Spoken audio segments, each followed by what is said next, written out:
is the beautiful Anaiya Sophia, and I'm Dr. Amanda Noelle. And where are we?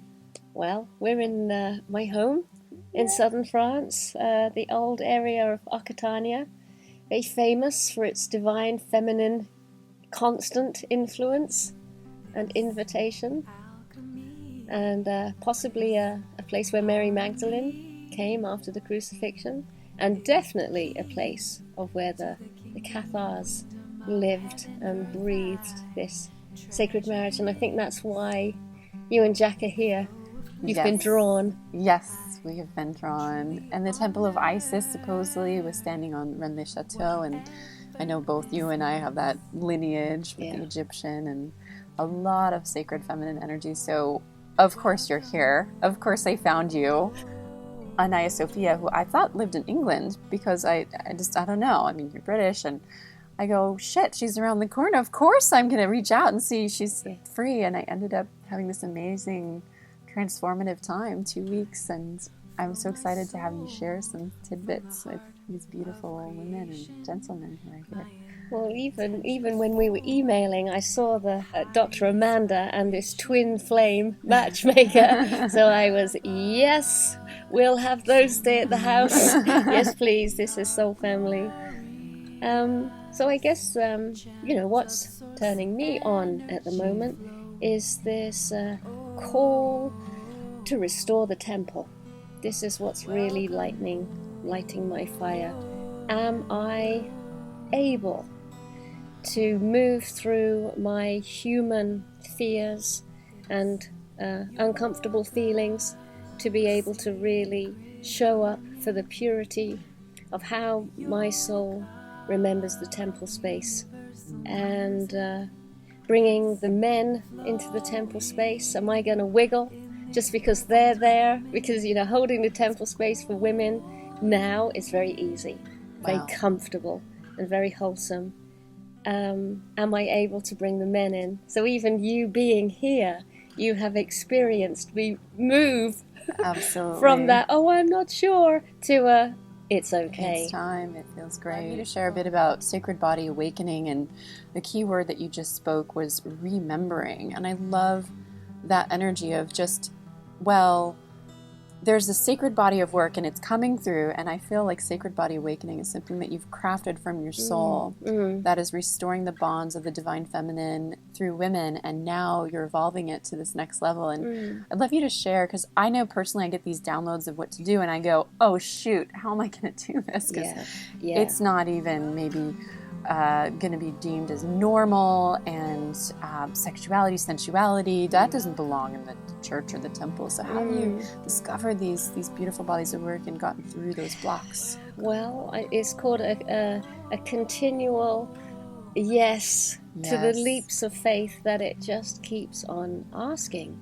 I mean, it starts off as a vision. I've had it my whole life. I see what the women are doing in the temple, and all of my life I've been drawn to various forms of bodily expression. Yeah. So for me, the body is the temple. This is where it all happens. I'm not sure we can create this through meditation and prayer, and definitely not theorizing. So it has to be made real. Grounded down. So, as I approach my 40s, it's so true. Not approach, what we're talking about, I'm midway through. As I approached my 40s, it is absolutely true. This energy comes where it just stops bullshitting myself and everyone else around me. This kind of willingness to just simply go there in the name of experimentation, and a depth of being that insists upon purity and sacredness. I don't care about other people's opinions anymore. That was part of being young. Now that I get older, I don't give a holy crap whatever anyone thinks of me and my methods. This work simply has to come out. Yes. And of course I've got 101 human fears and jealousies and insecurities and because you are human, angers. Right? Is this real? Yeah, very, okay. very really human. Very hot, very volatile, half Irish little being. Oh, don't mess with her. And a fairy too. So yeah, that's where I'm at. This is what you and Jack have witnessed. Yes. You've witnessed us going through that next stage. Yes. And it's been so amazing to have these deep conversations about that human element and that priestess or priest for men element, that it's not about suppressing the human. It's not about perfecting the human. It's about remembering the priestess and then integrating, and almost like puppet strings. That's how I see it, is like, okay, now that we have the priestess energy risen, what do we do? And these puppets are kind of limp and awkward. I experienced Sacred Body Awakening and it felt so natural and so normal. But then there are also moments where I'm like, oops, like I kind of dropped her arm, or, we're in this temple space and I went, because, we are human, and we have those flickering moments where we kind of completely connect to source, and it's this divine dance and it keeps going. And then we have these moments where we integrate, we go, oops, or I have to fart. Oops, I better hold it. It's like these reminders. Yeah. And how beautiful is that, to take that energy into the temple? And I love that space that you created to make it so pure, so divine, hard to describe. You have to experience it. And at the same time, it's like there's no judgment if, you drop a little bit of this like anointment or something and oops, So I would love you to share anything you like about Sacred Body Awakening for the women that may Well, it's just very temple. It's just very simple, really. It really temple. is a restoration and a remembering of the temple space, how we held ourselves, what we were doing there, and why. I mean, I don't want this interview to be about me and what I do, because you'll feel it in the transmission. Yeah. But what I would like to say is why do I feel inspired to walk at this fast pace? And I think that really goes down to my mentor, which is Andrew Harvey. So I was with him in April at the White Lion Sanctuary in South Africa. And he made it very, very clear in a way that I knew was truth. In 3 to 4 years' time, no one anywhere on any continent will be able to say with any volition that these global changes are not happening. I mean, at the moment here, in the Languedoc of southern France, we could look around organic and go, food. no, it's a fairy tale. Crisis. There's an old castle, organic gardens, fairies everywhere. But beyond this, there are climatic changes happening. Absolutely. I mean, just look at my country, Brexit, UK, totally in crisis. The fires happening in California are what pushed us here. We talked about the fires, and then 5 minutes later a fire came. We went, okay, it's time to look for this moist feminine energy that needs to be preserved and resurrected. And this is what Andrew is saying. In 3 to 4 years' time, no one anywhere will be able to say, there is no global crisis. Yeah. It's going to be in our face. Yes. And we don't know what that means. But how does that make me feel? Being with him, with the White Lions, it makes me feel like my fears should not be the reason why I don't roll this temple carpet out. Now is the time. Absolutely. Yeah. I simply have to get over myself. I can't let my human fears be the blocks to the great vision. And I know you have a great vision, and Jack has a great vision, and your listeners and readers have great visions. So let this interview be about saying yes to the great vision and taking loads of deep breaths when the fears of smallness or I can't do this rise, we simply must. Yes. And in my experience, especially with things like Sacred Body Awakening, is we have these ideas of how hard and painful it's going to be to rise our legacy and to do the work, and then we do it and it feels amazing. Like I did this practice with these beautiful women, and of course there's this thought in my mind of women are competitive, jealous, they're going to not accept my body, or they're going to not hit the points right. And instead it was this divine dance of just deep sisterhood, total strangers. I didn't know anyone except for Anaiya, and I mean, I was holding a woman's heart. She was opening and crying and so grateful, and she was like, thank you. And we're like, we don't know what's happening, but we know what's happening because we're returning to that beautiful, sacred temple space.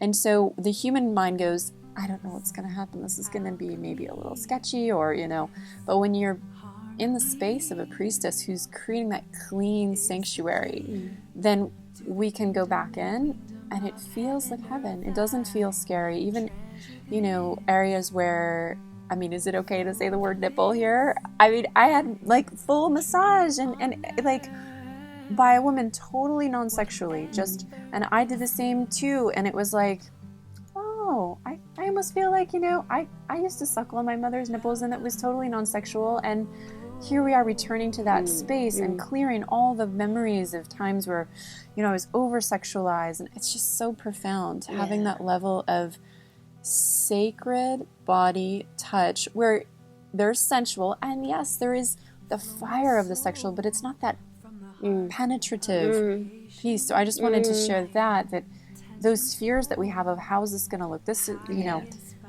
tuning in, it's yes, I resonate with this, or I want to try it. I tried it and it went beyond what I was expecting. I think that's how it's been for all of your ladies coming through. And what's so scary and yet so absolutely right is this, the basis is three. It's three humans coming together. And I believe this is what is going to blast us out of the old paradigm. Because this is what I've had to go up against. You know, bringing in another woman, danger. Really big danger. Right. But this is the vision. This is the vision. What am I going to trust? The vision? Or go with my fear of no, don't do it? Yeah. And I'm going with the vision. Right. I know 3 works with women. Yes. Why would it not work with men? Right. So, yeah. And it's wonderful because it is for me when I went through with Pete and Wilma, I had to tackle the roots of two-ness. This is not right. We shouldn't be doing this with another person. So I got into the absolute blackened roots of that piece of conditioning. Yes. And just, well, look at what's here. What is here is a holy template. There is nothing strange going on here. Holy template. It is holy, it is sacred, it is healing, it is pure. Right. Get into the blackened roots of your conditioning, which are thousands of years old, and pull them up, beloved. Yes. Because we're stepping into a new paradigm, and how do you think you're going to do that?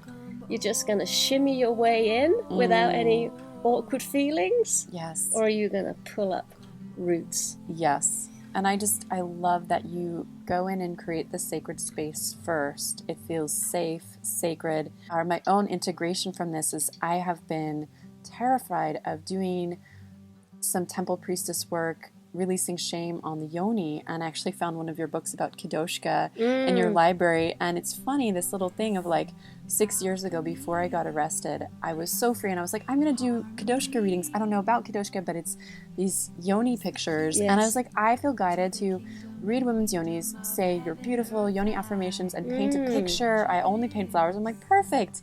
And then I got arrested right when I was in my biggest, most powerful state. And then I threw away all my painting materials. Like, the artist in me is going to get killed.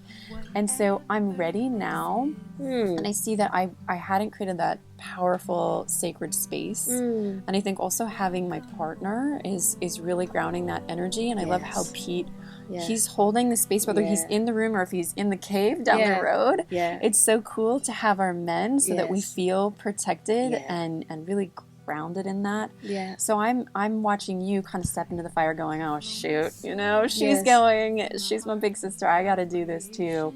So I'm going to be doing my first yoni portrait reading. I don't even know what it looks like yet. I'm taking that dare and I'm going to make sure to create that sacred space like you've done. That would be wonderful.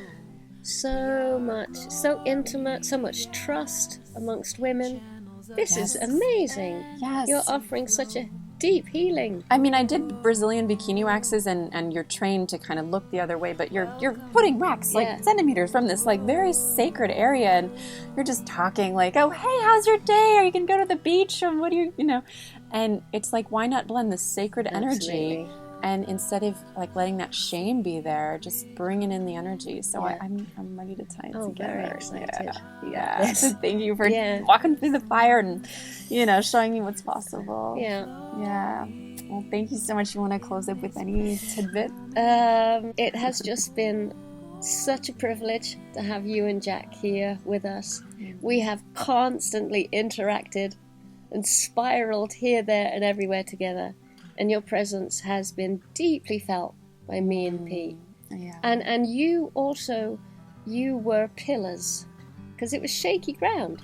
What we moved through, well, we imagined. She was going to a little open heart surgery to like open it to the next level, right? Yeah, we came in. And you were there, and we both felt you as stable pillars. So we actually, we did this together. We did. Yeah. Yes. And you likewise blessed us with some really important love codes and the ancient mystical magic that both of you hold. It's so deep. It's almost like we had lost our memory files. We're like, and we came here and we plugged in, and you're like, these are the ancient temple priests and priestess codes. So we're like, we've got the magic back. And yeah, we've had some really amazing connections here. Beautiful.